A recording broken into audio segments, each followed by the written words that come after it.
So here's an interesting question to kick things off. Okay, let's hear it. What if the secret, the real secret to a long, happy, genuinely fulfilling life, Mm-hmm. what if it isn't some, like, incredibly complex formula you have to figure out? Right, not some magic bullet you have to find externally. Exactly. Hmm. But actually something that's already inside you, just sort of waiting. That's a powerful starting point. And it leads us right into what we're diving into today, this concept called Ikigai? Ikigai, yeah. Yeah. That's the focus for this deep dive. It's Japanese, and it's tricky to translate directly. Mm-hmm. No single perfect word in English. But it roughly means something like a reason for being, or maybe a reason to wake up in the morning. That captures it well. Mm. And the really beautiful part from the Japanese perspective is this idea that everyone has one. Right. It's not exclusive. Yeah. It's just maybe hidden, needs uncovering through, looking inward. Precisely. And our guide for exploring this today is a detailed review of a book that brought this idea to many people globally. Yes, Ikigai. The Japanese secret to a long and happy life. That's the one, by Héctor García and Francesc Miralles. Published back in 2016 by Penguin, right? It's a blend, self-help, bit of philosophy, lifestyle. Yeah, all woven together. And it's not dense, around 194 pages, quite accessible language. Which is great. And the authors, they take us to Okinawa in Japan. Mm-hmm. Specifically to Ogimi Village. Ogimi, famous for having the highest life expectancy. Well, anywhere, really. In the world, yeah. And the book suggests these incredibly long, seemingly happy lives are deeply connected to them living out their Ikigai. Living in harmony with it, okay. So our mission today really is to pull out the key insights, the maybe surprising bits from this source. Yeah, help you listening understand what this reason for being actually looks like in practice. And maybe, spark something for your own life. So the book itself, it unfolds this Okinawan way of life through 9 chapters, gives you different angles. Okay, so let's maybe walk through those briefly, get a feel for the structure. Good idea. Chapter 1 kicks off with the art of staying young while growing old. Catchy title. It is, and it sets the scene, introduces Ikigai and this Okinawan focus on staying active. But not just physically, right? Mentally, socially active, too, even in old age. Exactly. It's holistic. Then chapter 2 gets into anti-aging secrets. Okay, now I'm picturing fancy creams. Well, no. Surprisingly, it's less about that and more about the impact of reducing stress. Stress reduction. And small, consistent lifestyle tweaks. Simple things that add up over time. It's quite striking how basic yet effective they seem. Simple but profound. Okay, then chapter 3. This one sounds really interesting. From logotherapy to Ikigai. Yeah, this was fascinating. It connects Ikigai to Viktor Frankl's logotherapy. Frankl, who wrote Man's Search for Meaning, Yeah. based on his concentration camp experiences. The very same. His idea was that meaning isn't just found, it's actively created by our choices, our attitudes, even when things are incredibly hard. Wow. So Ikigai builds on that. Kind of extends it, yeah. Emphasizes making meaning proactively day to day. It's less about enduring suffering and more about building purpose into life. That's a powerful link. Oh. Okay, what's next? Chapter 4 is find flow in everything you do. Flow, that state where you're totally absorbed in something, lose track of time. Exactly that. The book looks at how Okinawans seem to cultivate this, not just in big projects, but in daily tasks. Oh. By minimizing distractions, matching skills to challenges, basically turning everyday routines into something potentially joyful and immersive. Makes sense. Yeah. Less distraction, more presence. Okay, chapter 5. Masters of Longevity. And this is great because it's based on actual interviews. With the elders in Ogimi, the centenarian. Yep. Real-life insights. You get these little vignettes, the person still fishing daily, someone teaching calligraphy. So, concrete examples of Ikigai in action. Very much so. Shows how diverse it can be. It's not one size fits all. Right. And following on from the people, what about their habits? Like food. Chapter 6. Food for a Long Life.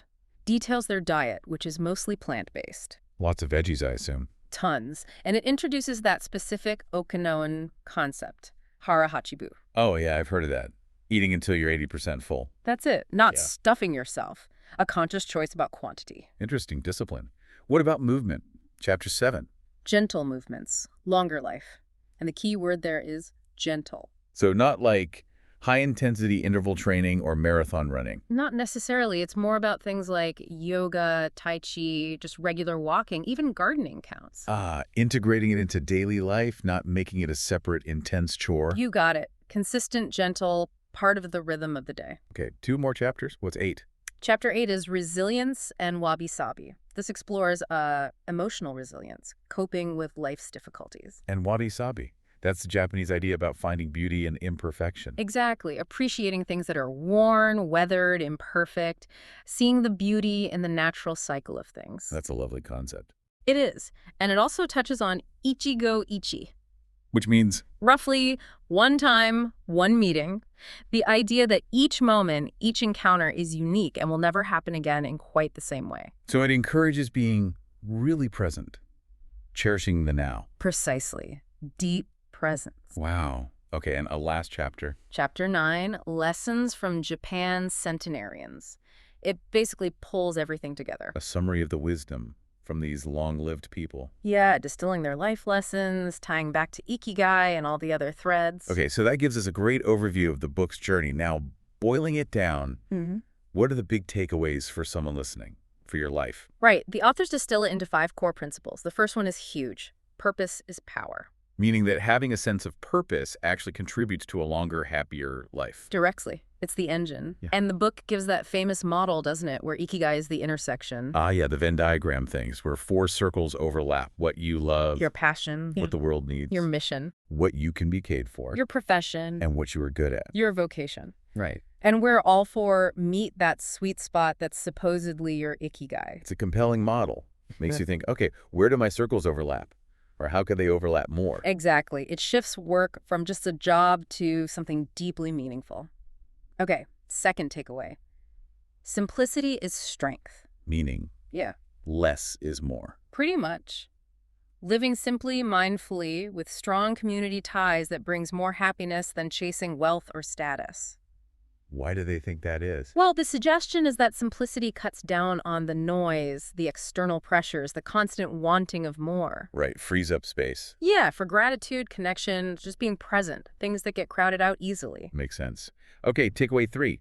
Movement is medicine. We touched on this with the gentle movements chapter. Right, not extreme fitness, but regular, gentle activity. Walking, stretching, gardening. Exactly. Things most people can actually do consistently throughout their lives. It makes longevity feel achievable, doesn't it? It really does. It's not intimidating. Okay, 4. Diet matters. Again, building on the food chapter. Light, balanced diet. Lots of fresh veg, green tea, minimal processed stuff, mindful eating, like the 80% rule. Nourishment, not just fuel. And the final takeaway, number 5. Community heals. This one's really important. The social connection aspect. Absolutely. The book highlights the incredibly strong community bonds, the social support networks in Ogimi. And links that directly to their happiness and longevity. Directly. It's a powerful reminder that we're social creatures. We need those deep connections to thrive. Yeah, it really makes you pause and think about, how connected we truly are in our busy modern lives. Or are we neglecting that? It's a valid question. Now, looking at the book overall, its strengths are pretty clear, I think. Definitely. It gives you this wonderful window into Japanese culture and thinking. It feels culturally rich. And very inspirational, when you say. It makes you want to reflect, maybe slow down a bit. Totally. Plus, the language, as we said, is simple, accessible. You don't need a philosophy degree to get it. Right. And it blends things nicely, philosophy, a bit of science, those real-life stories from Ogimi. Which makes it feel grounded. And you walk away with actionable tips, things you could actually try. Yeah, practical advice alongside the big ideas. But like any source, it's probably not perfect, right? Are there criticisms? There are a few common ones, yeah. Some people find the concepts maybe a little basic, or that it doesn't go super deep analytically. Okay, lacks some depth for certain readers. Possibly. And while some repetition helps things stick, others found it, well, repetitive. Especially on diet and exercise. That's often mentioned, yeah. The points are made again without necessarily adding much new insight each time. In the big one, does it actually tell you how to find your Ikigai, step by step? That's probably the main critique. It talks about Ikigai beautifully, explains the concept, shows people living it. But doesn't give you a worksheet like, fill this out to find your Ikigai. Exactly. If you're looking for a structured, detailed how-to guide, you might feel it falls a bit short there. Okay, that's fair. Provides inspiration and context more than a concrete plan. I think that's a good way to put it. So, considering all that, who should read this book? Who would get the most out of it? Well, I'd say anyone who's feeling a bit adrift, seeking more purpose or balance in life. Or just interested in personal growth generally? Absolutely. Also, obvious interest group. People fascinated by Japanese culture and philosophy. Sure.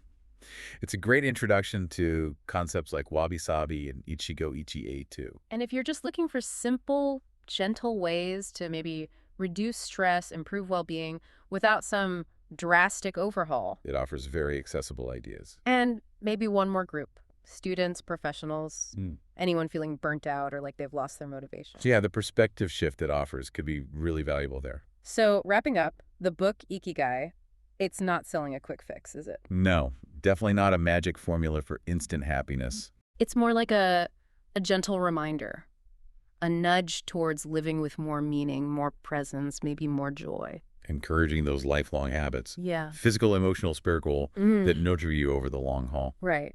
And its real strength, I think, is that calm, thoughtful tone, that cultural wisdom shared in a way that feels both deep and doable. Yeah, achievable. Yeah. If you're feeling kind of lost or just overwhelmed by everything, it does seem like a book that could help you recenter. Help you pause and maybe reimagine things a bit, connect with something quieter inside.